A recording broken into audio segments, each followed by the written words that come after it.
want to talk to you today about God's school, which is a sacred school, and it goes on not only while you are here, but through the years that will stretch out in front of you.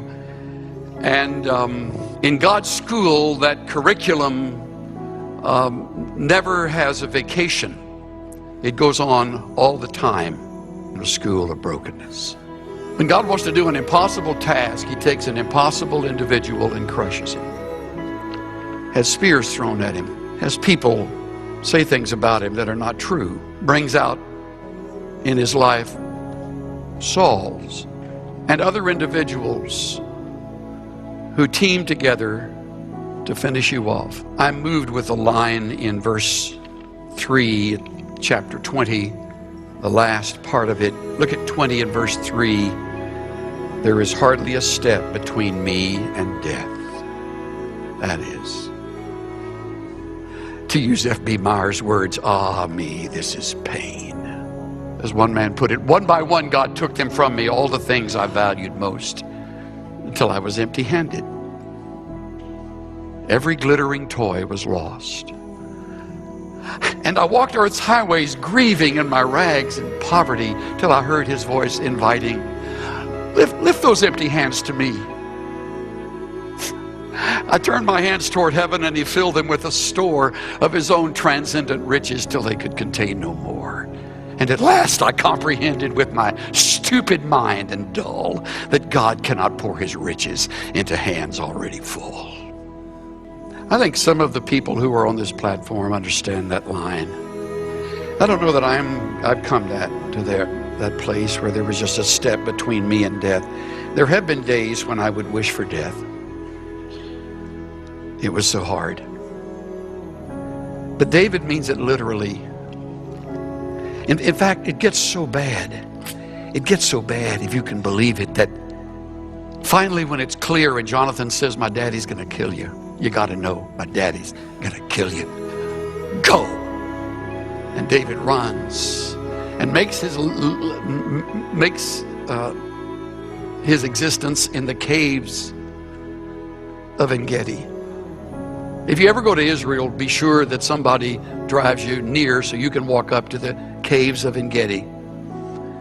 He probably showered in the waterfall on the hillside.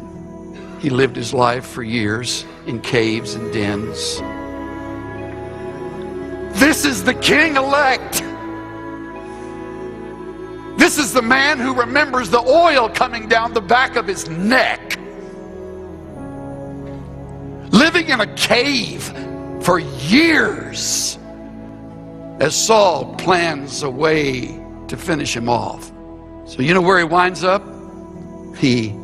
Look at the next verse. David came to Nob, to Ahimelech, the priest of Ahimelech, came trembling to meet David, said to him, why are you alone and no one with you? And David said to Ahimelech, the priest, the king has commissioned me with the matter, and has said to me, let no one know anything about the matter on which I'm sending you and with which I've commissioned you. And I've directed the young men to a certain place, etc., etc. Verse 10, and David arose and fled that day from Saul and went to Achish, king of Gath. Gath. Guess who was from Gath? Goliath. This is Philistine territory. That's like Osama bin Laden hiding in the FBI headquarters. What is this? I mean, the people of Gath find out David, the giant killer, is now among them. They don't know anything about the spear throwing. They don't know nothing about the oil that's gone down his neck. They don't know anything about the plan of God. All they know is they've got this wild man in there. And look at what happens to David. This is just incredible. Verse 13, he disguised his sanity before them. David acted insanely in their hands and scribbled on the doors of the gate and let his saliva run down into his beard. He's at the bottom of his life.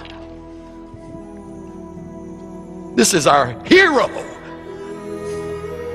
Scratching the door near the king of Gath's palace. Somebody said, you know, there's somebody that would like to bring to you. I've always smiled when I read verse 15. The king says, do I lack madmen that you have brought this one to act the madman in my presence? I got enough nuts, I need to bring another one to me. Here's the whole point. It is all designed to take away every crutch. He probably couldn't even name his brothers right by now. Maybe his daddy's dead. For all he knows, Jonathan's forgotten him. He is all alone. Cave dwelling does that to you. Your mind plays tricks on you. And very few except your own spouse in the flock knows what you're going through. It's not something you take to the pulpit with you. Every crutch being removed. Why? Because it's God's school to break you down. When he wants to do an impossible task, he takes an impossible person and crushes him. One thing good about all this time is the Psalms he wrote. I haven't the time to read most of them, but turn to Psalm 35. I love it. Contend, O Lord, with those who contend with me. Fight against those who fight against me. Notice where he takes the fight. He looks up. Contend with those who contend with me. Look at Psalm 54. This is a maskil of David when the Ziphites came and said to Saul, is not David hiding among us? Save me, O God, by your name. Vindicate me by your power. David's not out with somebody defending him. He's all alone. He said, Lord, you do that for me. Hear my prayer, O God. Give ear to the words of my mouth. Look at chapter 55. Give ear to my prayer, O God. Do not hide yourself from my supplication. In the middle of verse 2, I am restless in my complaint, and I am surely distracted. Of course he was. Verse 4, my heart is in anguish within me, and the terrors of death have fallen upon me. One more, 142. This is a maskil of David when he was in the cave. Listen to 142. I pour out my complaint before him. I declare my trouble before him. When my spirit was overwhelmed within me, you knew my path. In the way where I walk, they have hidden a trap for me. Look to the right and see, for there's no one who regards me. There's no escape for me. No one cares for my soul. That's honest prayer. I have a friend who lost his precious little boy, and he drove the freeways of Los Angeles in the grief of that loss. And Dennis said, all the way through the night, for hours as I drove, I just screamed and I poured out my soul to God. I said things that I would never admit to anybody else. And I got back into my driveway and I was dripping wet. And I turned my car off. And the thought hit me, the Lord can handle all of that. He'll never tell anybody. That's the kind of prayer that David's recording here.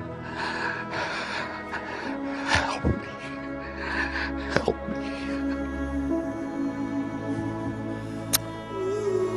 Just about the time he thinks it can't go on any further,